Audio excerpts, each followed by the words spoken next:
Hey everyone, very warm welcome to all of you. Welcome to life science पाठशाला। मेरा नाम है आस्था गोस्वामी और आज हम लोग बात करेंगे प्लांट हार्मोन्स के बारे में। ठीक है, ये क्लास जो है टीजीटी के लिए, पीजीटी के लिए, गेट लाइफ साइंसेस के लिए, ठीक है, इन सारी के लिए और नीट के लिए भी काफ़ी इम्पॉर्टेंट है, काफ़ी बेनिफिशियल है। क्योंकि इस क्लास में मैंने बहुत ज़्यादा कहानी नहीं सुनाई है, बल्कि केवल टू दी पॉइंट चीज़ों को बताया है, जो कि एक शॉर्ट नोट्स की तरह है। और इस क्लास से आप एग्ज़ाम टाइम में भी रिवीजन कर सकते हैं। ठीक है, जो भी स्लाइड्स हैं उनको आप एग्ज़ाम टाइम के लिए रख सकते हैं, ताकि आप एग्ज़ाम में शॉर्ट में रिवीजन कर सकें। ठीक है, और जो भी इम्पोर्टेंट पॉइंट्स हैं उन सबको मैंने हाईलाइट कर रखा है, ताकि आपको बहुत ज़्यादा परेशान ना होना पड़े ये सोच के कि क्या इम्पोर्टेंट है और क्या इम्पोर्टेंट नहीं है। ठीक है, जितने भी पॉइंट से क्वेश्चन आते हैं वो सब मैंने मेंशन किया है स्लाइड में। तो शुरू करते हैं हम क्लास को। हम बात करते हैं आज प्लांट ग्रोथ की और फाइटो हार्मोन्स की। फाइटो हार्मोन्स, फाइटो मीन्स होता है प्लांट, और हार्मोन्स आप जानते ही हैं। ठीक है, तो ऐसे हार्मोन जो कि प्लांट में पाए जाते हैं उनको हम कहते हैं फाइटो हार्मोन्स। ठीक, हम बात करते हैं पहले ग्रोथ के बारे में। ग्रोथ के बारे में बहुत ज़्यादा डिस्कस नहीं करूँगी मैं, थोड़ा सा ब्रीफ में बस डिस्कशन कर लेती हूँ कि ग्रोथ क्या होता है। ठीक है, और कुछ उसके पैरामीटर्स बताऊंगी, उसके बाद हम लोग फर्दर प्रोसीड करेंगे फाइटो हार्मोन्स पे। तो बात करते हैं हम कि ग्रोथ क्या है।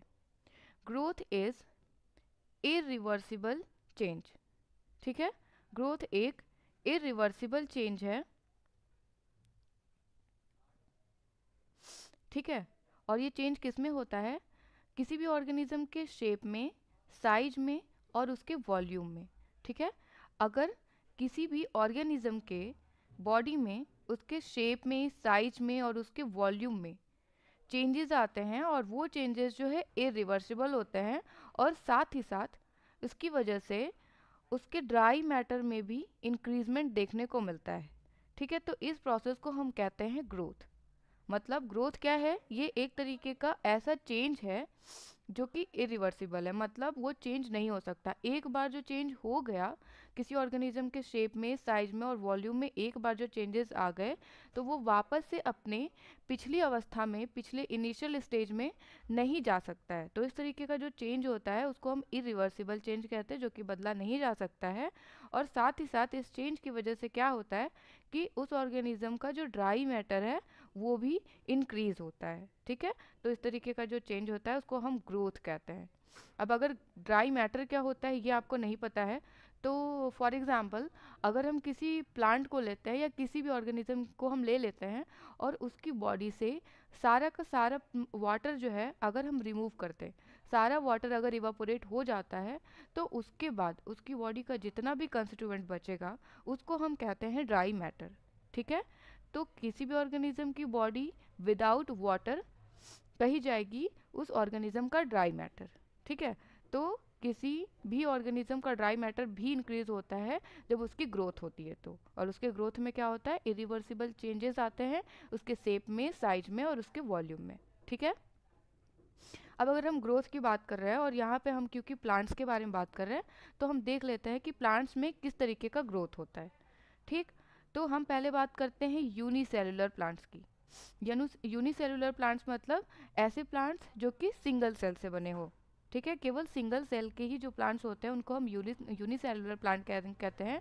अब आप सोच रहे होंगे कि सिंगल सेल वाला प्लांट कौन सा है, तो आपको पता होगा कि जो एल्गी होते हैं वो भी प्लांट्स में ही कंसीडर किए जाते हैं। ठीक है, एल्गी को भी हम प्लांट्स ही कंसीडर करते हैं।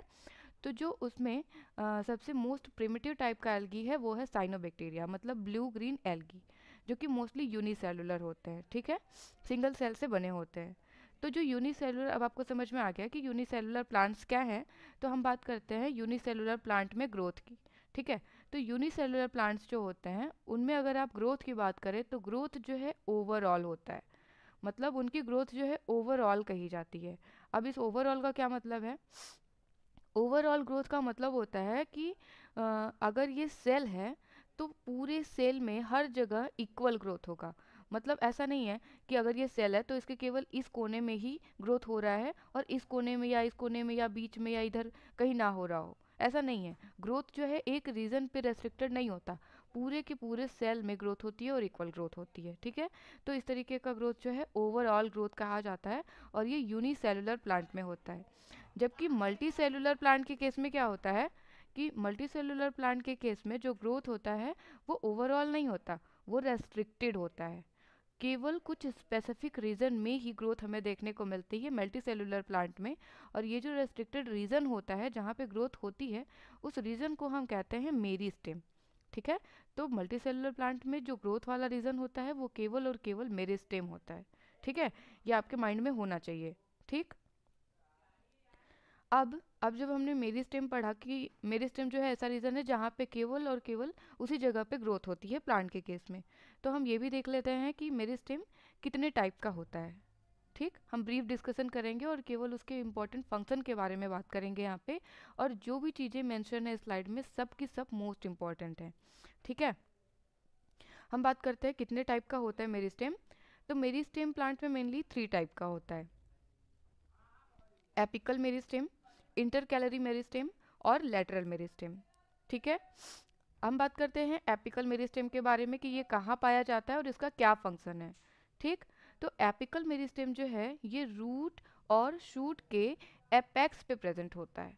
अब एपेक्स क्या होता है, बहुत सारे लोगों को नहीं पता होगा कि एपेक्स क्या होता है, तो मैं बता दूं। सपोज मान लीजिए कि ये प्लांट है, ठीक है, ये प्लांट है और ये जो इसका ये वाला पोर्शन है, ये वाला एकदम ऊपर का टिप वाला जो पोर्शन है, इस टिप को ही हम कहते हैं एपेक्स, ठीक है। ऊपर का जो टिप वाला पोर्शन होगा एकदम, उसको हम कहेंगे एपेक्स। तो रूट का और शूट का जो एपेक्स वाला पोर्शन होगा, अगर ये रूट है, ठीक है, तो ये वाला जो इसका पोर्शन होगा ये कहा जाएगा एपेक्स। तो रूट एपेक्स और शूट एपेक्स पे ही एपिकल मेरिस्टेम प्रेजेंट होता है, ठीक है। अब ये किसके लिए रिस्पॉन्सिबल है, एपिकल मेरिस्टेम का मेन फंक्शन होता है प्लांट के लेंथ को इंक्रीज करना। मतलब एपिकल मेरिस्टेम क्या करता है, ये पौधे की लंबाई को बढ़ाने का काम करता है, ठीक है। इस जगह पे जो ग्रोथ होती है उसकी वजह से पौधे की लंबाई बढ़ती है, जो कि आपको दिमाग में रखना है कि एपिकल मेरिस्टेम करता क्या है, ठीक है, कहाँ पाया जाता है और इसका क्या काम होता है। बहुत ज़्यादा कहानी नहीं सुनाऊंगी, टू दी पॉइंट बात करूंगी, ठीक है। उसके बाद दूसरा है इंटरकैलरी मेरिस्टेम। ये कहाँ पाया जाता है, ये पाया जाता है नोड्स या फिर इंटर नोड्स के बेस पे। अब नोड्स और इंटर नोड्स क्या होते हैं, फॉर एग्जांपल आपने गन्ना देखा होगा, आप सब ने देखा होगा गन्ने का पौधा, ठीक है। वो कुछ इस तरीके से होता है जिसमें आप देखेंगे बीच बीच में ऐसे गांठ पाई जा रही है। मैं दूसरे कलर से बनाती हूँ। ये गन्ना हो गया, ठीक है। इसमें आप देखेंगे यहाँ पे लाइन है ऐसी, यहाँ पे गांठ है, फिर यहाँ पे गांठ है, फिर यहाँ पे, इस तरीके से गांठ देखने को मिलेगी आपको। तो ये जो लाइन है ना, ये वाली लाइन, ये वाली लाइन, ये वाली लाइन, ये जो लाइन है इसी को हम कहते हैं नोड्स, ठीक है। ये नोड है, ये भी नोड है, ये भी नोड है, ठीक है। तो अगर ये गन्ना है तो इसमें 4 नोड्स हैं। अब इस नोड और इस नोड के बीच में ये वाला जो रीजन है, ठीक है, दो नोड के बीच का जो रीजन होता है उसको हम इंटर नोड कहते हैं। और ये इस तरीके से जो लाइंस बनी हुई हैं इनको हम नोड्स कहते हैं, ठीक है। तो जो इंटर कैलरी मेरिस्टेम होता है वो नोड्स या फिर इंटर नोड के बेस पे प्रेजेंट होता है, ठीक है। मतलब कुछ यहाँ पे इसके बेस पे प्रेजेंट होगा, ठीक है, यहाँ पे प्रेजेंट होगा, ठीक। और इंटर कैलरी का क्या फंक्शन है, इंटर कैलरी मेरिस्टेम का, ये भी प्लांट के लेंथ को ही बढ़ाने का काम करता है। मतलब एपिकल मेरिस्टेम और इंटर कैलरी मेरिस्टेम दोनों का फंक्शन क्या है, पौधे की लंबाई को बढ़ाना, ठीक है। बस इनका लोकेशन अलग अलग है। ये रूट और शूट के एपेक्स पे पाया जाता है एपिकल मेरिस्टेम, और इंटर कैलरी मेरिस्टेम जो है ये नोड या फिर इंटर नोड के बेस पे प्रेजेंट होता है, ठीक। अब हम बात करते हैं तीसरे टाइप की, जो कि है लेटरल मेरिस्टेम, ठीक है। लेटरल मेरिस्टेम कहाँ पे प्रेजेंट होता है, लेटरल मेरिस्टेम जो है इसका ऐसा कोई पर्टिकुलर लोकेशन नहीं है, लेकिन लेटरल मेरिस्टेम क्या करता है, ये हर जगह पाया जाता है लगभग। और ये क्या करता है, इसका फंक्शन जो मेन है वो है गर्थ या फिर डायामीटर को इंक्रीज करना, ठीक है। लेटरल मेरिस्टेम क्या करता है कि लेटरल मेरिस्टेम की वजह से पौधे की जो मोटाई है वो बढ़ती है। मतलब अगर पहले कोई प्लांट इतना पतला है, ठीक है, तो अब क्या हो जाएगा, ये लेटरल मेरिस्टेम क्या करेगा, इसकी डायमीटर को इंक्रीज करने का काम करता है, ठीक है। ये प्लांट की मोटाई को बढ़ाता है। तो एपिकल मेरिस्टेम और इंटरकैलरी मेरिस्टेम लंबाई को बढ़ाते हैं पौधे की, जबकि लैटरल मेरिस्टेम जो है ये क्या करता है, पौधे की मोटाई को, उसके गर्थ या डायामीटर को इंक्रीज करने के लिए रिस्पॉन्सिबल होता है। और ख़ास बात ये होती है कि लैटरल मेरिस्टेम में जो डिवीज़न होता है काफ़ी तेज़ी से होता है, ठीक है, ये रैपिडली डिवाइड करता है, बहुत तेज़ी से डिवीज़न होता है, जिसकी वजह से ये डायमीटर को इंक्रीज़ कर पाता है। ठीक है, अब हम बात करते हैं कि ग्रोथ जो है मेज़र कैसे किया जाता है, मतलब वो कौन कौन से पैरामीटर्स हैं जिनकी मदद से हम ग्रोथ को मेज़र कर सकते हैं प्लांट के केस में। तो पहला जो है वो है ऑक्जेनोमीटर। ठीक है, क्वेश्चन पूछा जा सकता है, उसमें कुछ पैरामीटर्स दिए होंगे और पूछा जाएगा कि ग्रोथ को मेज़र कैसे करते हैं। हालांकि बहुत इंपॉर्टेंट नहीं है, लेकिन पूछा भी जा सकता है, तो इसलिए आपको पता होना चाहिए। ऑक्जेनोमीटर से हम ग्रोथ को मेज़र कर सकते हैं, हॉरिजॉन्टल माइक्रोस्कोप से भी हम मेज़र कर सकते हैं, और तीसरा है क्रेस्कोग्राफ। ठीक है, इम्पॉर्टेंट है क्रेस्कोग्राफ। ठीक है, क्रेस्कोग्राफ जो है इसको डेवलप किया था सर जगदीश चंद्र बोस ने। ठीक है, आप सब जानते होंगे, आप सब ने नाम सुना होगा सर जगदीश चंद्र बोस का, और उन्होंने ही क्रेस्कोग्राफ डेवलप किया था मेज़र करने के लिए प्लांट के ग्रोथ को।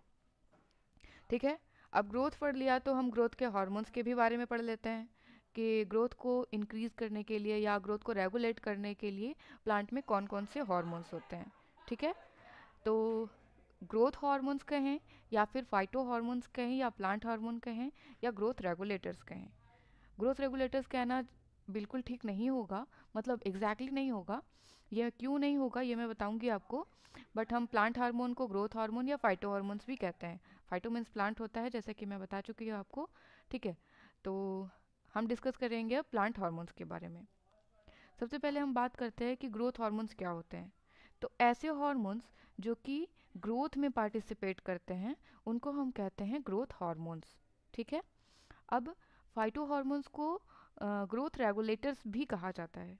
क्यों कहा जाता है? ग्रोथ रेगुलेटर्स क्या होते हैं, मतलब ऐसे सब्सटेंसेस या ऐसे कंपाउंड जो कि ग्रोथ को रेगुलेट करते हैं उनको हम ग्रोथ रेगुलेटर्स कहते हैं। ठीक है, इसीलिए अब क्योंकि जो हार्मोन्स है प्लांट में वो भी ग्रोथ को रेगुलेट करते हैं, इसीलिए फाइटो हार्मोन्स भी ग्रोथ रेगुलेटर्स भी होते हैं। ठीक है, फाइटो हार्मोन्स ग्रोथ रेगुलेटर्स भी होते हैं, लेकिन ग्रोथ रेगुलेटर्स में केवल फाइटो हार्मोन्स ही नहीं आते, क्योंकि केवल प्लांट के हार्मोन्स ही ग्रोथ को रेगुलेट नहीं करते। और भी कुछ सब्सटेंसेस हैं जो कि प्लांट नेचुरली सिंथेसाइज करता है अपने अंदर, और वो भी ग्रोथ को रेगुलेट करते हैं रादर देन फाइटो हार्मोन्स। ठीक है, तो ग्रोथ रेगुलेटर्स में फाइटो हार्मोन्स भी आते हैं, उसके अलावा प्लांट कुछ नेचुरल सब्सटेंसेस भी सिंथेसाइज करता है, वो भी ग्रोथ को रेगुलेट करते हैं। तो इस तरीके से ग्रोथ रेगुलेटर्स क्या हो गए, ग्रोथ रेगुलेटर्स में क्या हो जाएंगे, फाइटो हार्मोन्स भी आएंगे, साथ ही साथ कुछ नेचुरल सब्सटेंसेस भी आएंगे जो कि प्लांट खुद प्रोड्यूस करता है। ठीक है, तो इसीलिए एक पॉइंट यहाँ पे मेंशन किया गया है जो कि आपको समझ में आना चाहिए, आई थिंक समझ में आ गया होगा, तो अब आप पढ़ेंगे तो समझ जाएंगे। सो all phytohormones are growth regulators, but all growth regulators are not phytohormones. अभी तो समझ चुके होंगे, फिर भी एक बार बता देती हूँ कि सारे के सारे फाइटो हार्मोन्स जो हैं ये ग्रोथ रेगुलेटर्स होते हैं, क्योंकि सारे हार्मोन्स जो हैं फाइटो हार्मोन्स ग्रोथ को रेगुलेट करते हैं, इसलिए सारे फाइटो हार्मोन्स ग्रोथ रेगुलेटर्स होते हैं। लेकिन अगर हम ये कहें कि सारे ग्रोथ रेगुलेटर्स फाइटो हार्मोन्स होते हैं तो ये सही नहीं है, क्योंकि फाइटो हार्मोन्स के अलावा भी कुछ नेचुरल सब्सटेंसेस हैं जो कि प्लांट के ग्रोथ को रेगुलेट कर रहे होते हैं नेचुरली, इसीलिए सारे ग्रोथ रेगुलेटर्स जो हैं फाइटो हार्मोन्स नहीं होते। ठीक, अब हम बात करते हैं ग्रोथ हार्मोन्स के बारे में। तो on the basis of their function, उनके फंक्शन के बेसिस पे ग्रोथ हार्मोन्स को, प्लांट के जो ग्रोथ हार्मोन्स हैं उनको दो कैटेगरी में डिवाइड किया गया है। पहला है ग्रोथ प्रोमोटर्स, मतलब ऐसे हार्मोन जो कि ग्रोथ को प्रमोट करते हैं उनको ग्रोथ प्रमोटर्स या ग्रोथ प्रमोटिंग हार्मोन्स कहते हैं, और ऐसे हार्मोन जो कि ग्रोथ को इनहिबिट कर रहे होते हैं उनको ग्रोथ इनहिबिटर्स या ग्रोथ इनहिबिटिंग हार्मोन्स कहते हैं। ठीक है, तो आपके सिलेबस में केवल ये 5 हार्मोन्स हैं जिनको आपको पढ़ने हैं। ठीक है, इसके अलावा भी और भी हार्मोन्स हैं जो कि नेचुरली प्लांट में प्रोड्यूस होते हैं, लेकिन आपके सिलेबस में केवल ये 5 ही मेंशन है, इसलिए मैं आप लोगों के साथ केवल ये 5 हार्मोन के बारे में ही डिस्कस करूंगी। ठीक है, आपको पढ़ना भी इतना ही है। तो ग्रोथ प्रोमोटिंग हार्मोन्स में कौन कौन से आते हैं, ऑक्सीन, जिबरलिन और साइटोकाइनिन। ठीक है, ये 3 हार्मोन ग्रोथ को प्रमोट करने का काम करते हैं, जबकि ग्रोथ को इनहिबिट कौन करता है, एथाइलिन और एब्सिसिक एसिड। ठीक है, तो ये आप याद रखिएगा कि ग्रोथ प्रमोट कौन करता है और ग्रोथ को इनहिबिट कौन करता है।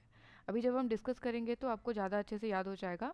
ठीक है, तो हम शुरू करते हैं, वन बाय वन हम ग्रोथ प्रमोटिंग हार्मोन देखेंगे और उसके बाद हम ग्रोथ इनहिबिटिंग हार्मोन देखेंगे। तो आज की क्लास में मैं ऑक्सिन और जिबरेलिक एसिड के बारे में डिस्कस करूंगी डिटेल में, और आने वाली क्लासेस में मैं बाकी के जो बचे हुए हार्मोन से 3 उनके बारे में डिस्कस करूंगी। तो शुरू करते हैं हम पहला ग्रोथ प्रमोटिंग हार्मोन जिसका नाम है ऑक्सिन।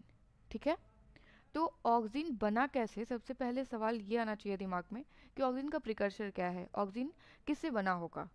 ठीक है, तो ऑक्सिन बना है एक एमिनो एसिड से। इसका प्रिकर्सर क्या है, एमिनो एसिड, और इस एमिनो एसिड का नाम है ट्रिप्टोफेन। ठीक है, क्वेश्चन पूछा जाता है इसलिए मैंने हाईलाइट किया है, तो हाईलाइटेड पोर्शन को आप समझ सकते हैं कि इंपॉर्टेंट है। तो ऑक्सिन का प्रिकर्सर क्या है, ये एक एमिनो एसिड है जिसका नाम है ट्रिप्टोफेन, जिसको आपको याद रखना है। और यहाँ पे मैंने लिखा है कि प्रिकर्सर ऑफ IEA, और मैं बोल रही हूँ कि प्रिकर्सर ऑक्सिन का है ट्रिप्टोफेन। तो इसमें कंफ्यूजन की कोई बात नहीं है। IAA का मतलब होता है इंडोल एसिटिक एसिड, और इंडोल एसिटिक एसिड जो है ये एक तरीके का ऑक्सिन ही है। ठीक है, ऑक्सिन के कई सारे टाइप हैं, यहाँ पे मैंने मेंशन कर रखा है पर्टिकुलर IAA क्योंकि ये सबसे इंपॉर्टेंट टाइप का ऑक्सिन है, काफ़ी फेमस है, इसलिए मैंने इसको मेंशन किया है। आपसे पूछा जाएगा ऑक्सिन का प्रिकर्सर तो आप ट्रिप्टोफेन कहेंगे, अगर IAA पूछा जाए तो भी आप ट्रिप्टोफेन ही कहेंगे। ठीक है, तो ऑक्सिन का प्रिकर्सर ट्रिप्टोफेन एक अमीनो एसिड है। उसके अलावा कुछ एलिमेंट्स भी हैं जो कि इसकी सिंथेसिस में इन्वॉल्व होते हैं, जो की रोल प्ले करते हैं, जैसे कि जिंक। जिंक एक एलिमेंट है और ये क्या करता है, सिंथेसिस के लिए रिस्पॉन्सिबल है। तो जिंक से भी क्वेश्चन बन सकता है कि कौन सा एलिमेंट है जो कि ऑक्सिन के सिंथेसिस में की रोल प्ले करता है। और फॉर एग्जांपल जैसे कि कुछ ऑप्शन दिए होंगे, जैसे मोलिब्डेनम हो गया, आयरन हो गया, कॉपर हो गया, निकल हो गया, ठीक है, और जिंक हो गया। तो ये सारे नाम होंगे, लेकिन आपको पता होना चाहिए, आप याद रखेंगे कि जिंक जो है ये ऑक्सिन के सिंथेसिस में रोल प्ले करता है। ठीक, डब्ल्यू F.W. वेंट, ये एक साइंटिस्ट थे, ठीक है, जो कि पहले ऐसे पर्सन थे जिन्होंने ऑक्सिन को ऑक्सिन का नाम दिया। अब जैसे हमारे घर में क्या होता है कि जब कोई भी बेबी बॉर्न करता है तो जब बेबी बॉर्न होता है तो उस टाइम पे क्या होता है कि हमारे मम्मी पापा या दादा दादी कोई भी होता है जो हमारे फैमिली मेम्बर्स हैं, वो क्या करते हैं कि हम हमारे लिए एक पर्टिकुलर नाम देते हैं। ठीक है, तो सबसे पहले वो नाम उन्होंने दिया और उसके बाद फिर उस नाम से हमें घर के सारे फैमिली मेम्बर्स बुलाने लगते हैं। ठीक है, तो उसी तरीके से ऑक्सिन को सबसे पहले ऑक्सिन का नाम दिया F.W. वेंट ने, उसके बाद ये ऑक्सिन के नाम से केमिकल फेमस हो गया। ठीक, अब हम बात करते हैं ऑकरेंस के बारे में कि ऑक्सिन जो है कहाँ पे प्रोड्यूस होता है, कहाँ पे पाया जाता है प्लांट में।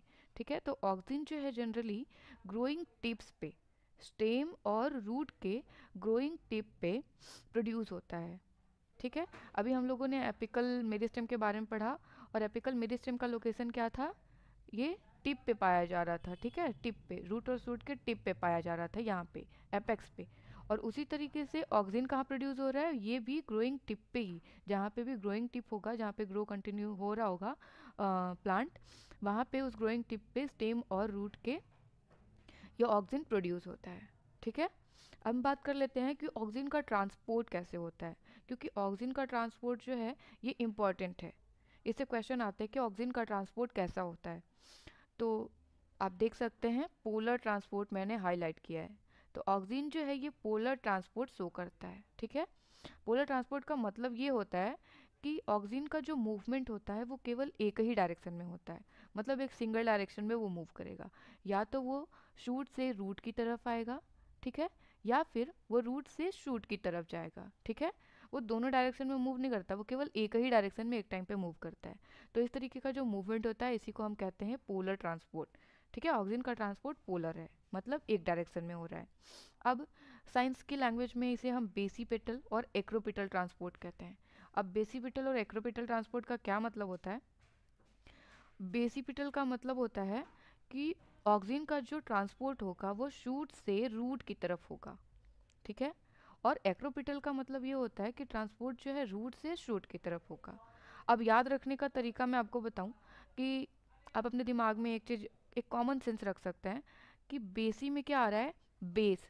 ठीक है, तो आप ये कर सकते हैं, मतलब याद रखने का ये एक तरीका है। बेसी में क्या आ रहा है, बेस, तो इसका मतलब कि यहाँ पे ऑक्सीजन का मूवमेंट किधर हो रहा होगा, बेस की तरफ हो रहा होगा। ठीक है, बेस नीचे होता है तो बेस की तरफ हो रहा होगा, और बेस नीचे है तो नीचे क्या होता है, रूट होता है। ठीक है, तो जब ट्रांसपोर्ट शूट से रूट की तरफ हो तो इस तरीके का ट्रांसपोर्ट क्या कहलाएगा, बेसिपिटल ट्रांसपोर्ट। मैं याद रखने के लिए बता रही हूँ, इसका मतलब ये नहीं होता है, केवल तरीका बता रही हूँ कि कैसे आप इसको याद रख सकते हैं। और अगर आपको बेसिपिटल पता है कि बेसिपिटल क्या होता है, अगर आपको ये याद है, तो एक्रोपिटल उसका उल्टा हो जाएगा। मतलब जब रूट से शूट की तरफ मूवमेंट हो तब क्या कहेंगे, एक्रोपिटल, और जब शूट से रूट की तरफ आए तो हम कहेंगे बेसिपिटल। ठीक है, तो ये हो गया ऑक्सीजन का ट्रांसपोर्ट। अब हम बात करते हैं ऑक्सीजन के टाइप के बारे में। ठीक है, ऑक्सीजन के टाइप में कुछ कंट्रोवर्सी है। ठीक है, मतलब किसी बुक में आप देखेंगे तो कुछ नेचुरल ऑक्सीजन का नाम कुछ और दिया होगा, सिंथेटिक का कुछ और दिया होगा, गूगल पे आप सर्च करेंगे तो आपको कुछ और मिलेगा। ये गूगल से ही मैंने सर्च करके स्लाइड ऐड किया है यहाँ पे। तो कंट्रोवर्सी है, आप ये नहीं कहिएगा कि मैम आपने गलत पढ़ा दिया, ऐसा कुछ नहीं है। मैं आपको तरीका भी बताऊंगी कि आपको सही कहाँ मिलेगा और प्रिफर क्या करना है आपको।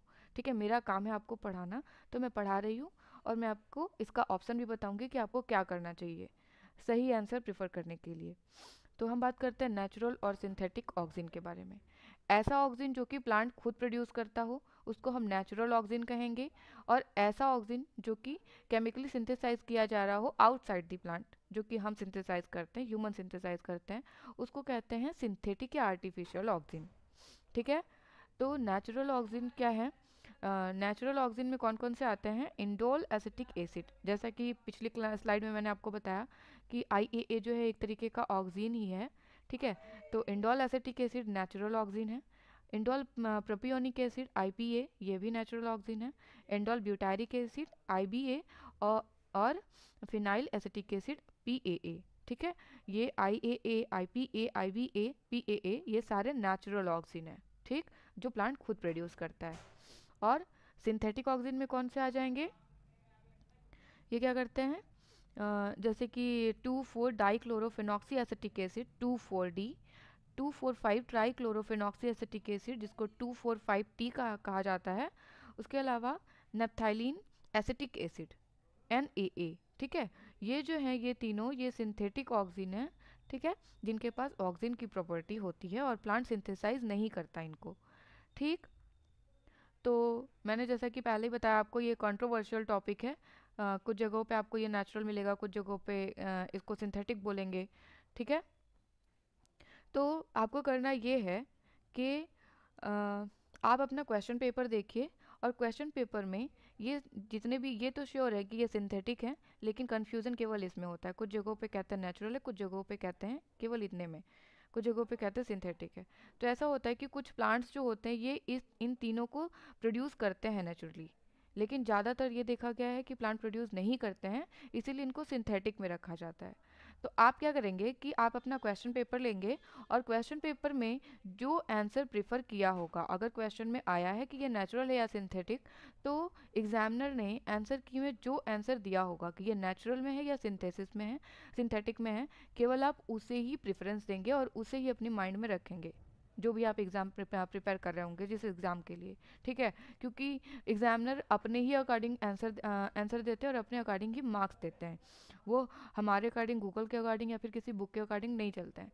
वो जिस बुक को फॉलो कर रहे होंगे उसी के अकॉर्डिंग आपको आंसर बताएंगे। तो आपको क्वेश्चन पेपर लेके चलना है, क्योंकि मार्क्स आपको वहीं से मिलने हैं।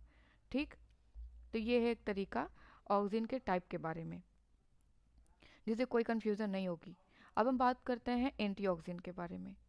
तो कुछ ऐसे भी कंपाउंड्स हैं जो कि ऑक्सीजन के इफ़ेक्ट को, उसकी प्रॉपर्टी को इनहिबिट करने का काम करते हैं। तो इस तरीके के जो कंपाउंड होते हैं जो कि ऑक्सीजन के इफ़ेक्ट को इनहिबिट कर देते हैं, उसको हम कहते हैं एंटी ऑक्सीजन कंपाउंड।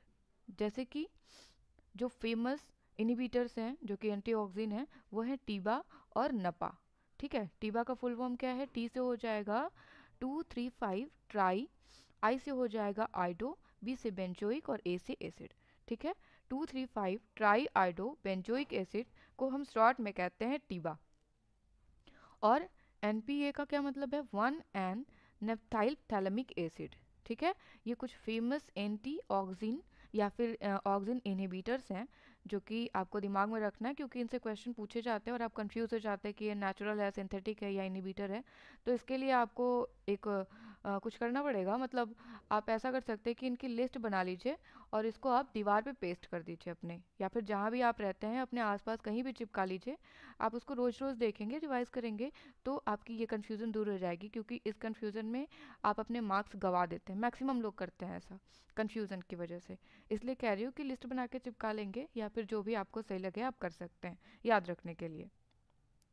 ठीक है, अब हम बात करते हैं ऑक्सीजन के फिजियोलॉजिकल इफेक्ट की, मतलब प्लांट में ऑक्सीजन के क्या क्या इफेक्ट है उसके फिजियोलॉजी पे। तो पहला जो ऑक्सीजन का इफेक्ट है या उसका रोल है वो है सेल इनलार्जमेंट में। ऑक्सीजन क्या करता है, ये शूट के केस में देखा गया है कि शूट में जो सेल्स होते हैं उन सेल्स की साइज को ये बढ़ाने का काम करता है, मतलब सेल को इलोंगेट कर देगा। मतलब ये अगर इतनी छोटी सेल है तो ये क्या करेगा, जब ऑक्सीजन वहाँ पे प्रेजेंट होता है तो वो सेल को जो है काफ़ी ज़्यादा इलोंगेट कर देता है। ठीक है, काफ़ी ज़्यादा उसकी साइज को इलोंगेट कर देता है, लार्ज कर देता है। ठीक है, तो ये हो गया इसका फिजियोलॉजिकल रोल ऑक्सीजन का। इसके बहुत सारे फंक्शन हैं। पहला है सेल इनलार्जमेंट, जो कि आप समझ चुके हैं कि शूट के केस में सेल को इलोंगेट करने का काम करता है। दूसरा है सेल डिवीज़न। ऑक्सीजन जो है सेल डिवीज़न में भी रोल प्ले करता है, लेकिन ये सेल डिवीज़न एक्टिविटी को इंड्यूस करता है केवल और केवल कैम्बियम के केस में। हर जगह सेल डिवीज़न को इंड्यूस नहीं करता। अगर केवल पर्टिकुलर कैम्बियम की बात करें तो कैम्बियम के केस में उसमें सेल डिवीज़न की एक्टिविटी को इंड्यूस करने में ऑक्सीजन का रोल देखा गया है। ठीक है, उसके बाद आता है डिफ्रेंसिएशन। अब डिफ्रेंसिएशन इंपॉर्टेंट है क्योंकि नेचुरली तो नहीं बट टिश्यू कल्चर एक्सपेरिमेंट आप सब जानते होंगे, प्लांट टिश्यू कल्चर जो किया जाता है एक्सपेरिमेंट। ठीक है, तो उस एक्सपेरिमेंट के दौरान अगर ऑक्सीजन का इस्तेमाल किया जाता है तो ऑक्सीजन क्या करता है, ये अर्ली स्टेज में ही काफ़ी कम समय में ही ये क्या करता है, जाइलम और फ्लोएम का डिफ्रेंसिएशन करने में हेल्पफुल होता है। ठीक है, ये अर्ली कंडीशन में ही अर्ली डिफ्रेंशिएशन कर देता है जाइलम और फ्लोएम का, लेकिन केवल टिश्यू कल्चर एक्सपेरिमेंट्स में।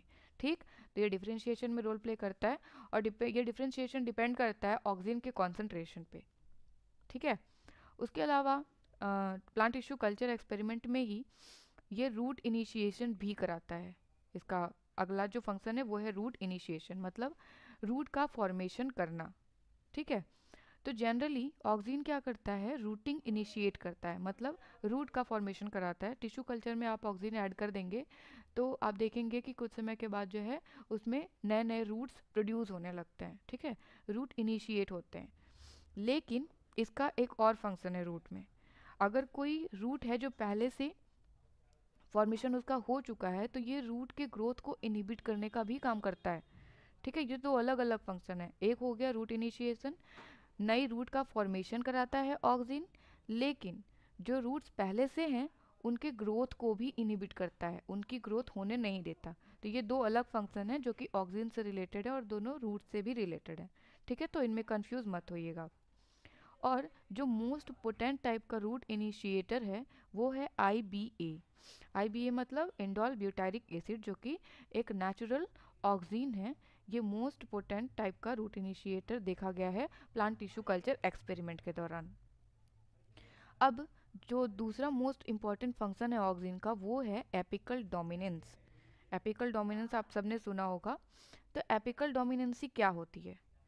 एपिकल डोमिनेंसी का मतलब क्या है कि एपेक्स जो है वो जब एक्सिलरी या फिर लेटरल बर्ड्स के ग्रोथ को इनहिबिट कर देता है और खुद डोमिनेंसी शो करता है, तब हम कहते हैं कि यहाँ पे एपिकल डोमिनेंसी देखने को मिल रहा है प्लांट में। नहीं समझ में आया तो मैं फिर से समझाती हूँ। जैसे कि ये प्लांट है, ठीक है, ये प्लांट हो गया।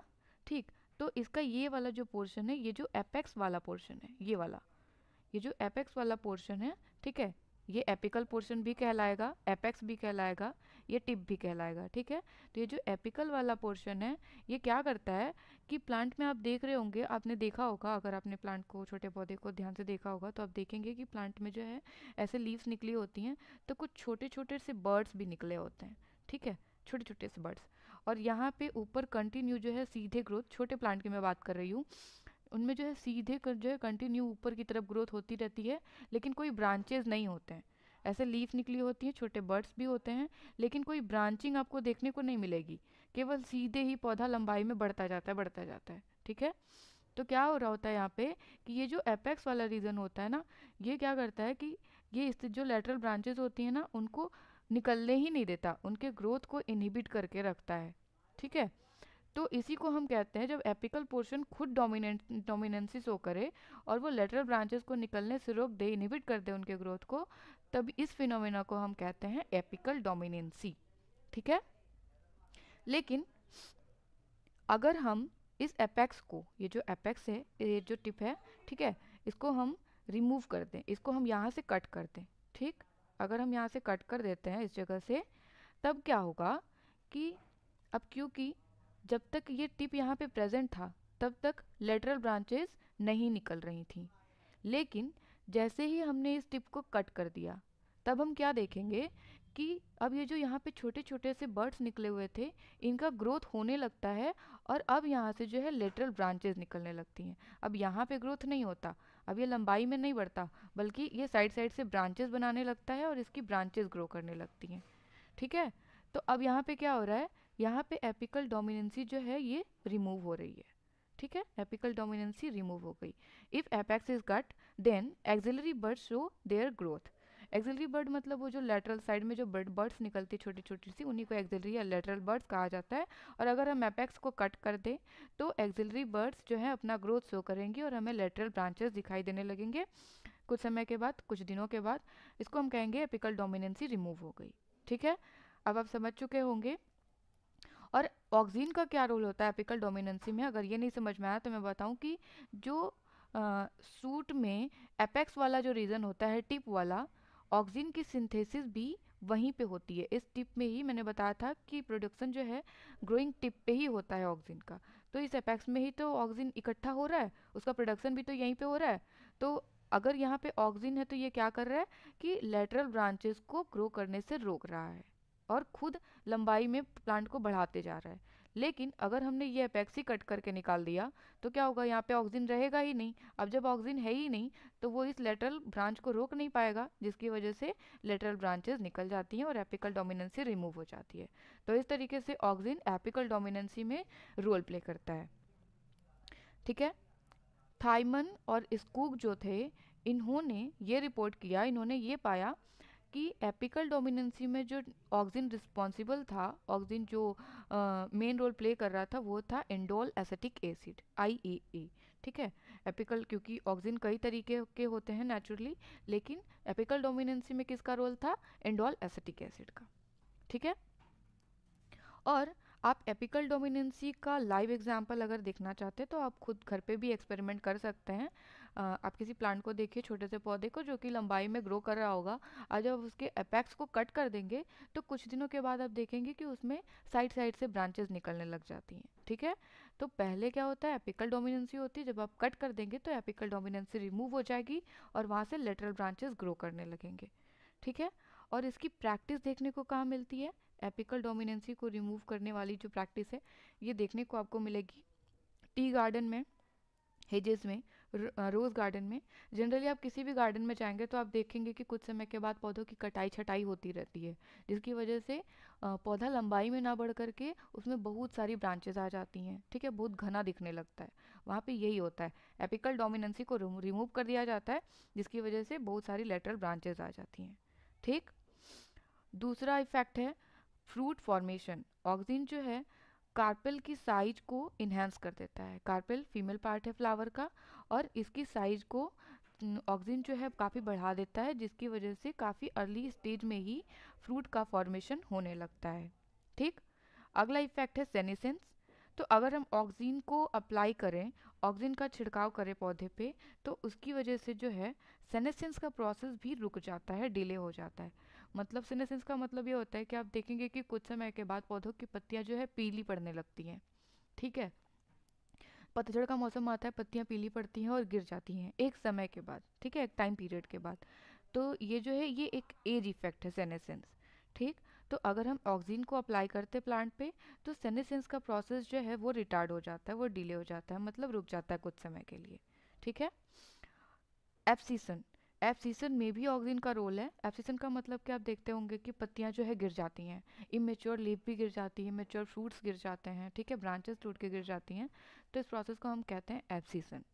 ठीक है, तो अगर हम ऑक्सिन को अप्लाई करें, ऑक्सिन का छिड़काव करें पौधे पे, तो उसकी वजह से एब्सिशन, लीफ, फ्रूट, ब्रांचेस, इन सब का जो एब्सिशन है, जो ये इमेच्योरली गिर जाते हैं, उनको भी रोका जा सकता है ऑक्सिन की हेल्प से। ठीक।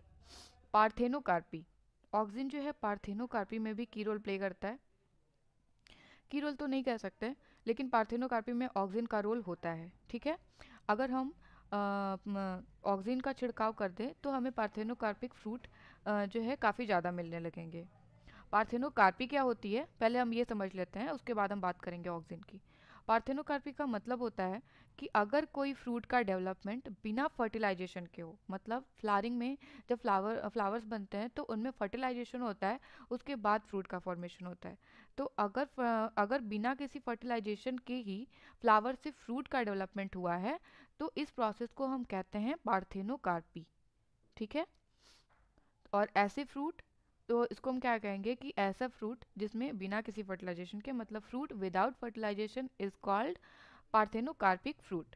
ठीक है, और ऐसे फ्रूट जो पार्थेनोकार्पिक होते हैं वो सीडलेस होते हैं, मतलब उनमें कोई भी सीड, कोई भी बीज नहीं बनता। ऐसे फ्रूट्स में कोई बीज नहीं होते हैं, बिना बीज के फ्रूट्स होते हैं, उनको सीडलेस फ्रूट्स कहते हैं।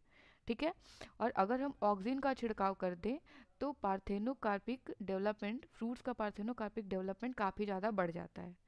ठीक है, और पार्थेनोकार्पिक फ्रूट की अगर मैं एग्जांपल दूं तो अंगूर हो गया, बनाना हो गया, केला, ठीक है, बनाना हो गया, ग्रेप्स हो गया, वाटरमेलन हो गया, ये सब जो है ये पार्थेनोकार्पिक फ्रूट के रूप में जो है प्रोड्यूस कराए जाते हैं। उसके अलावा सेक्स एक्सप्रेशन में भी ऑक्सिन का रोल देखने को मिलता है। ये क्या करता है, फेमिनाइजेशन इंड्यूस करता है। मतलब अगर हम ऑक्सिन का छिड़काव किसी मेल प्लांट पे करते हैं, ठीक है, अगर कोई मेल प्लांट है उस पे हम ऑक्सिन का छिड़काव कर दे तो उस मेल प्लांट पे फीमेल फ्लावर प्रोड्यूस होने लगते हैं, और इस फीमेल फ्लावर के प्रोडक्शन को ही कहते हैं फेमिनाइजेशन। प्लांट मेल था लेकिन उस पे ऑक्सिन की वजह से फीमेल फ्लावर प्रोड्यूस होने लगे, तो ये प्रोसेस कहलाता है फेमिनाइजेशन, और इसके लिए ऑक्सिन रिस्पॉन्सिबल होता है। ठीक। उसके अलावा वीड भी कंट्रोल करने के लिए ऑक्सिन यूज़ किया जाता है। वीड मतलब खरपतवार, जैसे कि किसान खेतों में फसल बोते हैं तो उनके फसल के अलावा भी छोटी छोटी बहुत सारी घासें आ जाती हैं जो कि अनवांटेड होती हैं, वो भी उग जाती हैं, तो उनको नष्ट करने के लिए भी ऑक्सिन का इस्तेमाल किया जाता है। और जो फेमस हर्बिसाइड है, मतलब जो फेमस ऑक्सिन है जो कि हर्बिसाइड के रूप में, मतलब इस छोटे छोटे घासों को नष्ट करने के लिए यूज़ किया जाता है, जिसको हर्बिसाइड कहते हैं या वीडीसाइड कहते हैं, जो फेमस हर्बिसाइड है वो है 2,4-D। मैंने आपको बताया था थोड़ी देर पहले कि 2,4-D जो है ये एक सिंथेटिक या आर्टिफिशियल ऑक्सिन है जो कि वीड कंट्रोल करने में यूज़ किया जाता है, एक फेमस हर्बिसाइड है। ठीक है, और ये फंक्शन क्या करता है, स्पेशली ये ऐसे पौधे को किल करता है जिनकी पत्तियां जो है चौड़ी होती हैं, मतलब पौधा, मतलब वो वीड्स, वो छोटे छोटे घास पौधे जो कि फसलों के अलावा एक्स्ट्रा होते हैं, और अगर उनकी पत्तियां चौड़ी हैं तो उन पे ज़्यादा इफेक्ट शो करता है 2,4-D और उनको किल करने में हेल्प करता है। ठीक है, उसके अलावा दो और इम्पॉर्टेंट फंक्शन है ऑक्सिन के, जैसे कि फोटोट्रोपिज्म और जियोट्रोपिज्म। ठीक है, फोटोट्रोपिज्म इज मोस्ट इम्पॉर्टेंट। तो फोटोट्रोपिज्म क्या होता है, फोटो मीन्स होता है लाइट, ठीक है, तो phototropism is the growth of an organism in response to a light stimulus. मतलब अगर किसी ऑर्गेनिज्म की ग्रोथ जो है किसी लाइट स्टिमुलस के रिस्पॉन्स में हो रही है तो इस तरीके की ग्रोथ को हम कहते हैं फोटोट्रोपिज्म। मतलब अगर किसी ऑर्गेनिज्म पे, हम सपोज प्लांट की बात कर रहे हैं, तो अगर प्लांट पे लाइट पड़ रही है तो उस लाइट के रिस्पॉन्स में उसका जो ग्रोथ होगा उसको हम कहेंगे फोटोट्रोपिज्म। ठीक है, तो growth towards a light source is called positive phototropism. मतलब अगर प्लांट पे लाइट पड़ रही है, जो लाइट सोर्स है, अगर प्लांट लाइट की तरफ, उसके डायरेक्शन में ग्रोथ शो कर रहा है, तब हम कहेंगे कि ये पॉजिटिव फोटोट्रोपिज्म शो कर रहा है। लेकिन अगर प्लांट पे लाइट जिस तरफ से आ रही है, जिस तरफ से पड़ रही है, वो उस डायरेक्शन में ग्रोथ ना करके उसके अपोजिट डायरेक्शन में ग्रो करता है, तो इस तरीके का जो ग्रोथ होगा उसको हम कहेंगे निगेटिव फोटोट्रोपिज्म। और फोटोट्रोपिज्म के लिए जो मेन हार्मोन है वो है ऑक्सिन, जो कि रिस्पॉन्सिबल होता है। ठीक है, आप यहाँ पे पिक्चर में क्लियरली देख सकते हैं कि यहाँ पे गमले में एक छोटा पौधा लगाया गया है और ये सनलाइट जो है इस तरफ से आ रही है, ठीक है, इस तरफ से सनलाइट आ रही है। तो आप देख सकते हैं कि ये जो प्लांट है ये इस तरीके से टेढ़ा हो गया है, ये ऐसे मुड़ गया है और मुड़ के ये किस तरफ मुड़ा हुआ है, ये सनलाइट की तरफ मुड़ा है। ये इस तरफ नहीं मुड़ा, ये इस तरफ मुड़ा हुआ है, जिस तरफ से लाइट आ रही है उस तरफ इसकी बेंडिंग हुई है, ठीक है। तो ये क्या कर रहा है, the growth of a plant towards a light source is known as phototropism. जिस तरफ से लाइट आ रही है उस तरफ इसका ग्रोथ देखने को मिल रहा है, ये है फोटोट्रॉपिज्म। और क्योंकि ये लाइट की तरफ ग्रो कर रहा है मुड़ के, तो ये पॉजिटिव फोटोट्रॉपिज्म हो गया। अगर अपोजिट डायरेक्शन में करता तो नेगेटिव फोटोट्रॉपिज्म हो जाता। अगर आपने ये लाइव एग्जाम्पल देखा होगा, अगर आप देखना चाहते हैं तो आप ऐसा करिए कि अपने घर के खिड़की के पास जहाँ थोड़ी धूप आती हो वहाँ पे एक छोटे से पॉट में कोई पौधा लगा के रख दीजिए, ठीक है। आप कुछ दिनों के बाद देखेंगे कि जो पौधा है, अगर ये खिड़की है और यहाँ से सनलाइट आ रही है, ठीक है, तो ये जो पौधा है जब आप लगाएंगे तो ये सीधा होगा। लेकिन कुछ दिनों के बाद आप देखेंगे कि ये पौधा जो है इस तरीके से बेंट हो गया है सनलाइट की तरफ, ठीक है, जिस तरफ से धूप आती है ये उस तरफ थोड़ा सा टेढ़ा होकर ग्रो करने लगेगा इस तरीके से, ठीक है। तो ये है फोटोट्रॉपिज्म, लाइट की तरफ प्लांट का जो ग्रोथ है उसी को हम कहते हैं फोटोट्रॉपिज्म। लेकिन अगर आप फील्ड में प्लांट को ग्रो कराते हैं या ऐसी जगह रखते हैं गमले को जहाँ पे दिन भर धूप आती है, वहाँ पे पौधा सीधे खड़ा रहता है। लेकिन अगर कहीं थोड़ी देर के लिए धूप मिलती है तो पौधा जो है फोटोट्रॉपिज्म शो करता है। आप ये एक्सपेरिमेंट करके देख सकते हैं। और अगर आपके घर में ऐसे पौधे हैं जो खिड़की के आसपास रखे गए हैं तब भी आप देखेंगे कि पौधा टेढ़ा हो गया है और उस तरफ मुड़ा हुआ है जिस तरफ से उसको धूप मिल रही है, ठीक। जियोट्रॉपिज्म क्या होता है, जियोट्रॉपिज्म की हम बात करें तो जियोट्रॉपिज्म जो है इसके लिए भी ऑक्सीजन ही रिस्पॉन्सिबल है। फोटोट्रॉपिज्म जियोट्रॉपिज्म दोनों के लिए ही ऑक्सीजन रिस्पॉन्सिबल होता है। अब यहाँ पे क्या हो रहा है कि directional growth of an organism in response to gravity. अगर किसी ऑर्गेनिज्म की जो ग्रोथ है वो ग्रेविटी के रिस्पॉन्स में हो रही है और उसके डायरेक्शन में हो रही है तो हम कहेंगे ये ग्रेविट्रोपिज्म शो कर रहा है, ठीक है। किसी ऑर्गेनिज्म की ग्रोथ अगर ग्रेविटी के रिस्पॉन्स में हो तो हम कहेंगे इसको जियोट्रोपिज्म, ठीक है। जैसे रूट जो है ये क्या करता है, ये जियोट्रोपिज्म शो करता है। लेकिन ये भी दो तरीके का होता है, पॉजिटिव जियोट्रोपिज्म और निगेटिव जियोट्रोपिज्म। और रूट जो है ये पॉजिटिव जियोट्रॉपिज्म शो करता है। क्यों, क्योंकि रूट ये ग्रेविटी के डायरेक्शन में मूव करता है, ग्रेविटी नीचे की तरफ होती है और रूट क्या करता है, डाउनवर्ड ग्रो करता है, ठीक है। तो इसलिए ये पॉजिटिव जियोट्रॉपिज्म शो करता है। जबकि शूट क्या करता है, ये अपवर्ड ग्रो करता है, ठीक है, अपवर्ड ग्रो करता है। और ये क्या है, ये ग्रेविटी के अगेंस्ट ग्रो करता है। इसलिए इस तरीके का जो ग्रोथ देखने को मिलता है उसको हम कहते हैं निगेटिव जियोट्रॉपिज्म, मतलब ग्रेविटी के अगेंस्ट, ठीक है। तो शूट डिस्प्ले करता है निगेटिव जियोट्रॉपिज्म और रूट डिस्प्ले करता है पॉजिटिव जियोट्रॉपिज्म। और दोनों के ही लिए ऑक्सीजन ही रिस्पॉन्सिबल है, ठीक। यहाँ पे पिक्चर में भी दिखाया गया है निगेटिव और पॉजिटिव। अगर आप गमले को लेटा के भी रख देते हैं इस तरीके से, ठीक है, हॉरिजॉन्टल अगर आप रखते हैं इसको, सॉरी लैटरल अगर आप रखते हैं इसको, तो भी आप देखेंगे कि जो शूट है वो ऊपर की तरफ ही ग्रो करेगा, ये निगेटिव जियोट्रॉपिज्म मतलब ग्रेविटी के अगेंस्ट ग्रो करेगा। और रूट जो है ये नीचे की तरफ ग्रेविटी के तरफ जो है ग्रोथ शो करता है, जिसको पॉजिटिव जियोट्रॉपिज्म कहते हैं, ठीक है। कुछ इंपॉर्टेंट पॉइंट जो कि नोट के फॉर्म में मैंने ऐड कर रखा है जिससे क्वेश्चन आते हैं। तो जो इम्पोर्टेंट पॉइंट है इस स्लाइड का वो है एजेंट ऑरेंज। अब एजेंट ऑरेंज क्या होता है, ये एक मिक्सचर है 2,4-D और 2,4-T का। 2,4-D और 2,4-T क्या है, ये एक सिंथेटिक, ये दोनों सिंथेटिक ऑक्सीजन है। और जब 2,4-D और 2,4-T को मिला दिया जाता है, उनको मिक्स कर दिया जाता है, तो उससे जो कंपाउंड तैयार होता है उसको हम कहते हैं एजेंट ऑरेंज, ठीक है। इससे क्वेश्चन पूछे जाते हैं तो ये दिमाग में आपके होना चाहिए। और इस एजेंट ऑरेंज का इस्तेमाल यूएसए में किया गया था जब वियतनाम वार हुआ था। तो उस टाइम पे एजेंट ऑरेंज का इस्तेमाल उन लोगों ने किया था फॉरेस्ट को डिफॉलिएट करने में। मतलब उन्होंने ये फॉरेस्ट में जो जंगल में पेड़ पौधे थे उन पर इस्तेमाल किया था एजेंट ऑरेंज को, जिसकी वजह से वहाँ के पेड़ पौधों की सारी पत्तियाँ झड़ गई थी, ठीक है। डिफॉलिएशन का मतलब होता है पत्तियों का झड़ जाना, ठीक। तो ऑक्सीजन कंप्लीट हुआ। अब हम बात करेंगे दूसरे सॉरी दूसरे ग्रोथ प्रमोटिंग हार्मोन की, जो कि है gibberellic acid sorry gibberellic acid, जिसको जिबरलिन भी कहा जाता है, ठीक है, जिब्रेलिक एसिड या Ga या फिर जिबरलिन्स। तो जिब्रेलिक एसिड का ऑकरेंस क्या है? ऑकरेंस देखते हैं। Gibberellic acid can be found in growing plant tissues. जो ग्रोइंग प्लांट टिश्यूज होते हैं जैसे कि shoot, young leaves and flowers और सीड्स, तो इन सब में जिब्रेलिक एसिड का प्रोडक्शन देखने को मिलता है।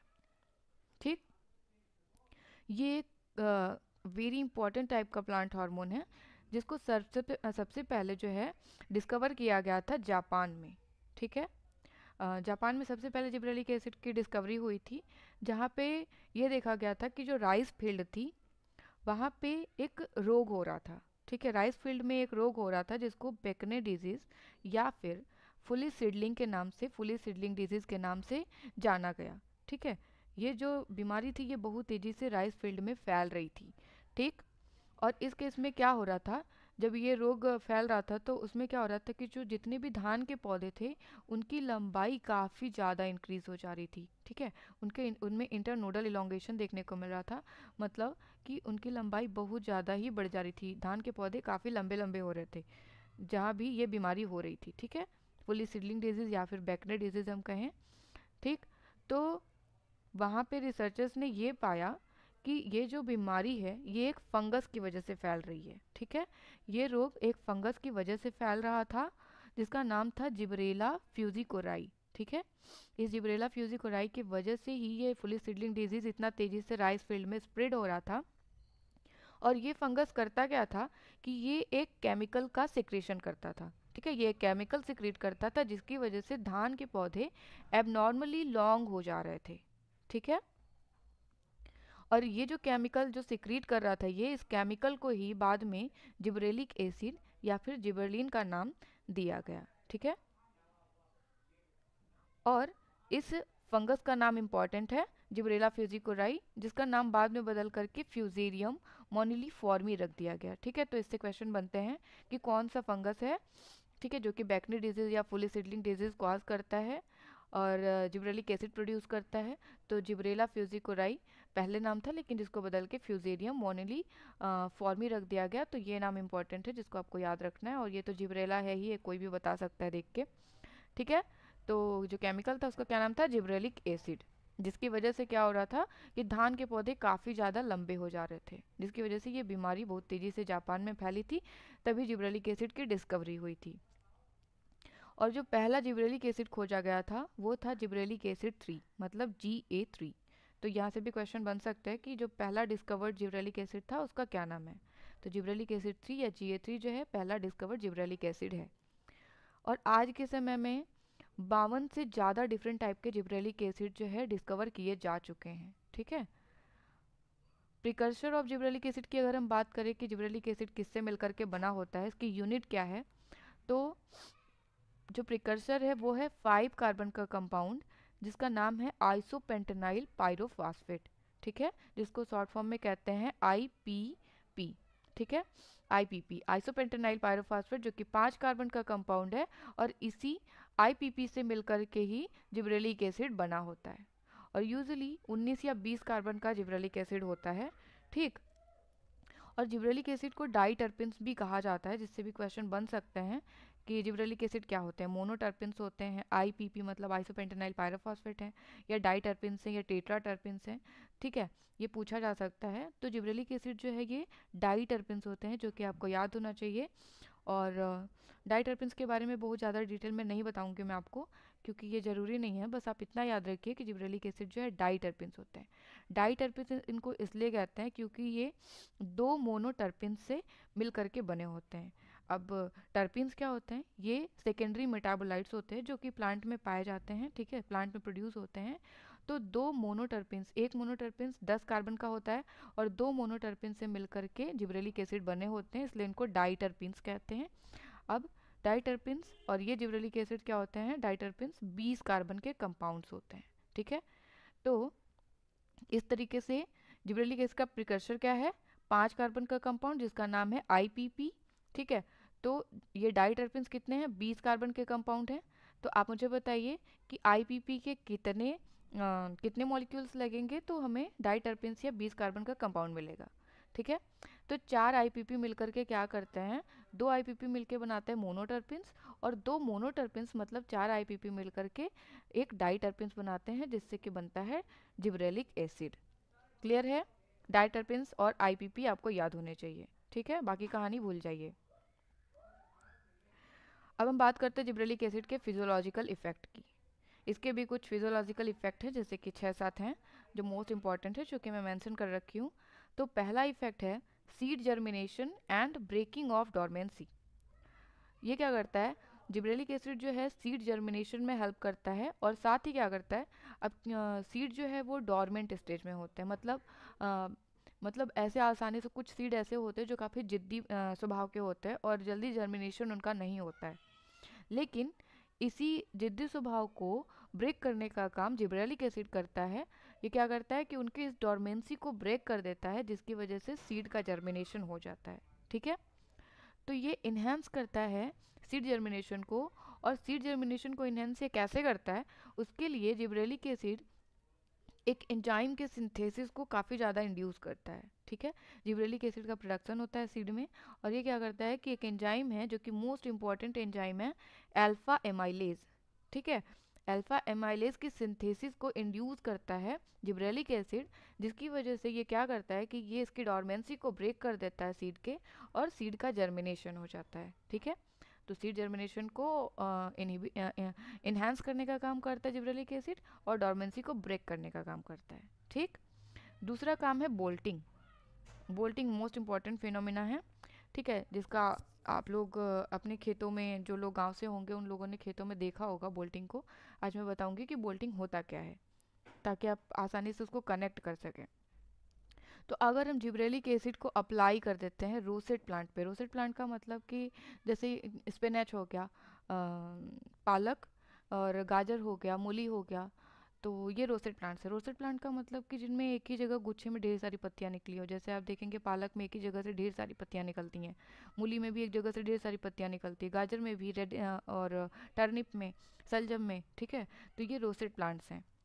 तो रोसेट प्लांट्स में अगर हम जिब्रेलिक एसिड का छिड़काव कर दें, तो हम ये देखेंगे कि उनके जो इंटरनोड्स होते हैं वो काफ़ी तेज़ी से जो है लंबे हो जाते हैं, और उनमें यहाँ पे टॉप पे फ्लावरिंग हो जाती है, और जो फ्लावरिंग के स्टॉक होते हैं वो काफ़ी ज़्यादा लंबे होते हैं, ठीक है। तो इस तरीके का जो हमें ये प्रोसेस देखने को मिलता है कि अगर जिब्रेलिक एसिड का छिड़काव कर दिया, तो जो रोसेट प्लांट्स होते हैं उनके इंटरनोड्स काफ़ी लंबे हो जाते हैं, और यहाँ टॉप पे जाकर के फ्लावरिंग होने लगती है। तो ये जो पूरा फिनोमेना है इसी को हम कहते हैं बोल्टिंग, ठीक है। इसी प्रोसेस को बोल्टिंग कही जाती है, जो कि रेडिस में मतलब मूली में, और पत्ता गोभी में, स्पिनच में, पालक में, गाजर में, इन सब में देखने को मिलता है, ठीक है। यहाँ पे पिक्चर है, आप देख सकते हैं क्लियरली, ये पालक है, ठीक है। अगर जिब्रेलिक एसिड का छिड़काव आप करेंगे तो ये इसका जो स्टेम है ये काफ़ी तेज़ी से इलोंगेट होगा, और फिर काफ़ी लंबा होने के बाद ये टॉप पे जा करके यहाँ पे फ्लावरिंग होने लग जाती है। तो इस प्रोसेस को हम कहते हैं बोल्टिंग, ठीक है। अर्ली स्टेज में ही फ्लावरिंग करानी हो तो जिब्रेलिक एसिड का आप छिड़काव कर दीजिए, फ्लावरिंग होगी और सीड का प्रोडक्शन हो जाएगा, ठीक है। इसलिए जिब्रेलिक एसिड यूज़ किया जाता है। इस प्लांट में भी आप देख सकते हैं, यहाँ पर भी आप देखिए, ये जो मेन इसका सूट है ये खूब तेज़ी से लंबा हो रहा है, ठीक है, इंटरनोडल इलोंगेशन हो रहा है, और ये टॉप पे जा करके यहाँ पे फ्लावरिंग इनिशिएट हो गई है, ठीक है। तो ये बोल्टिंग का एग्जाम्पल है। बोल्टिंग के लिए रिस्पॉन्सिबल है जिब्रेलिक एसिड। और अगर बहुत ज़्यादा मतलब जब दिन लंबा होने लगता है तो नेचुरल बोल्टिंग भी होती है, जैसे कि जब धूप तेज़ होने लगती है, दिन बड़ा होने लगता है, अभी ठंडी कम हो रही है, अब कुछ समय के बाद आप देखेंगे जब ठंडी थोड़ी और कम हो जाएगी और दिन ज़्यादा लंबा होने लगेगा, धूप ज़्यादा तेज़ हो जाएगी, तब आप देखेंगे कि बिना जिब्रेलिक एसिड के छिड़काव के ही जो पालक है उसमें बोल्टिंग देखने को मिलेगी, जो गाजर है उसमें भी बोल्टिंग देखने को मिलती है, मूली में देखने को मिलती है। जो गाँव से होंगे उन्होंने देखा होगा कि उसका जो मेन शूट है, जैसे कि मूली का मेन शूट जो होता है वो काफ़ी ज़्यादा लंबा हो जाता है और एकदम टॉप पे जाके फ्लावरिंग होने लगती है। तो ये जो है नेचुरल बोल्टिंग है, ठीक है। जिब्रेलिक एसिड की हेल्प से भी हम बोल्टिंग करा सकते हैं उसका छिड़काव करके। तो ये हो गया जिब्रेलिक एसिड का एक one of the most important function. अब हम कुछ और फंक्शन देखते हैं, जैसे कि जेनेटिक डॉर्फिज्म को भी ओवरकम करने का काम करता है। मतलब जेनेटिक डॉर्फिज्म क्या होता है? Genetic dwarfism caused by mutation of a single gene. अगर किसी प्लांट में किसी प्लांट के एक सिंगल जीन में म्यूटेशन हो जाए जिसकी वजह से अगर कोई पौधा बौने प्रजाति का हो जाए, ठीक है, ड्वार्फ का मतलब होता है बौना, तो अगर एक सिंगल जीन में म्यूटेशन होने की वजह से कोई पौधा जो है जेनेटिकली ड्वार्फ हो गया है, तो हम जिब्रेलिक एसिड का अगर छिड़काव उस प्लांट पे कर देते हैं, ठीक है, तो वो सिंगल जीन वाला जो ड्वार्फ प्लांट है उसका ड्वार्फिज्म जो है ओवरकम हो जाता है। मतलब जिब्रेलिक एसिड के छिड़काव करने से उसका बौनापन जो है वो ख़त्म हो जाता है और पौधा जो है लंबा हो जाता है। अभी जो पौधा इतना छोटा सा था, जिब्रेलिक एसिड का छिड़काव करने के बाद उसकी लंबाई काफ़ी बढ़ जाती है, उसका ड्वार्फिज्म जो है जेनेटिकली ओवरकम हो जाता है, ठीक है। तो जिब्रेलिक एसिड क्या करता है, जेनेटिक ड्वार्फिज्म को भी ओवरकम करने का काम करता है। और जिब्रेलिक एसिड का छिड़काव ड्वार्फिज्म को ख़त्म करने के लिए किया जाता है मेज के केस में, पी के केस में, और भी कुछ प्लांट्स हैं उनके भी केस में जो है जिब्रेलिक एसिड यूज़ किया जाता है इसको ख़त्म करने के लिए। उसके अलावा एक और इंटरेस्टिंग फंक्शन है जिब्रेलिक एसिड का, वो है इंडक्शन ऑफ मेलनेस, ठीक है। जिब्रेलिक एसिड क्या करता है, अगर फीमेल प्लांट पे जिब्रेलिक एसिड का छिड़काव कर दिया जाए तो मेल फ्लावर प्रोड्यूस होने लगते हैं फीमेल प्लांट पे, ठीक है। अभी तक आपने ऑक्सिन में क्या पढ़ा था कि अगर कोई मेल प्लांट था तो वहाँ पे अगर ऑक्सिन का छिड़काव किया जा रहा था तो फीमेल फ्लावर डेवलप होने लग रहे थे, लेकिन जिब्रेलिक एसिड का काम बिल्कुल उल्टा है, ये फीमेल प्लांट पे काम करता है और फीमेल प्लांट पे मेल फ्लावर प्रोड्यूस करा देता है, ठीक है। तो ऑक्सिन फेमिनाइजेशन इंड्यूस करता है और ये क्या करता है, मेलनेस को इंड्यूस करता है। मतलब ऑक्सिन क्या करता है, फीमेल फ्लावर बनाने के लिए रिस्पॉन्सिबल है, जबकि जिब्रेलिक एसिड मेल फ्लावर बनाने के लिए रिस्पॉन्सिबल है, जो कि आपको याद होना चाहिए और कन्फ्यूज़न नहीं होना चाहिए, ठीक है। उसके अलावा जिब्रेलिक एसिड का जो एक मोस्ट इम्पॉर्टेंट फंक्शन है वो है पार्थेनोकार्पी में। आपने ऑक्सिन के केस में भी पार्थेनोकार्पी देखा, लेकिन अगर हम बात करें जिब्रेलिक एसिड और ऑक्सिन की, तो पार्थेनोकार्पी के लिए दोनों रिस्पॉन्सिबल हैं, ठीक है, दोनों ही इंड्यूस करते हैं। लेकिन अगर हम कंपेयर करें कि कौन जो है ज़्यादा पार्थेनोकार्पी के लिए रिस्पॉन्सिबल है, तो जिब्रेलिक एसिड जो है ये मोस्ट पोटेंट एजेंट है दैन दी ऑक्सिन, ठीक है। ये ज़्यादा पावरफुल पार्थेनोकार्पिक एजेंट है एज कम्पेयर टू ऑक्सिन के, जो कि पार्थेनोकार्पिक फ्रूट डेवलपमेंट में हेल्प करता है, ठीक है। तो अगर क्वेश्चन आता है कि पार्थेनोकार्पी के लिए कौन सा हार्मोन रिस्पॉन्सिबल है और अगर ऑप्शन में आपको ऑक्सिन और जिब्रेलिक एसिड दोनों मिलता है, तब आप जिब्रेलिक एसिड को प्रेफर करेंगे, क्योंकि जिब्रेलिक एसिड जो है ज़्यादा पावरफुल एजेंट है एज कम्पेयर टू ऑक्सिन के। और अगर दोनों में से केवल एक आता है और अदर एग्जाम्पल होते हैं हार्मोन्स के, तब आप दोनों में से जो भी वहाँ पे हो ऑप्शन में आप उसको टिक करेंगे, ठीक है। कुछ और फंक्शन है जैसे कि एटियोलेशन। एटियोलेशन क्या होता है, एटियोलेशन में भी जिब्रेलिक एसिड का रोल होता है, जिब्रेलिक एसिड की वजह से ही एटियोलेशन होता है, ठीक है। अब एटियोलेशन में क्या होता है, ये भी आपने अपने घरों में देखा होगा, अपने आसपास देखा होगा, मैं आपको बताती हूँ कि ये क्या होता है। सपोज आपने अपने घरों में ऐसे स्प्राउटिंग के लिए जो है सीड्स को रख दिए होंगे, जैसे कि ग्रेन्स को, जैसे चने को, मूंग को आप जो है स्प्राउटिंग के लिए रख देते हैं। सपोज आपने कुछ पॉट में भी सीड्स ग्रो कराए, ठीक है, और उनको सनलाइट नहीं मिल रही है, उनको आपने धूप में नहीं रखा है, घर में रखा है, वहाँ पे धूप नहीं जा रही है, तो आप देखेंगे कि उससे जो पौधे उगते हैं वो काफ़ी ज़्यादा लंबे होते हैं, ठीक है, वो काफ़ी लंबे होते हैं और वो ग्रीन भी नहीं होते, वो लाइट येलो कलर के होते हैं, ठीक है। तो when the plants are kept in dark, अगर प्लांट्स को हम ग्रो कराएं और उसको डार्क में रख दें, और तो हम देखेंगे कि उनका जो कलर होता है वो पेल येलो कलर का हो जाता है, मतलब वो काफ़ी हल्के येलो कलर के दिखाई देंगे आपको, and also become abnormally long with considerable internodal elongation, ठीक है।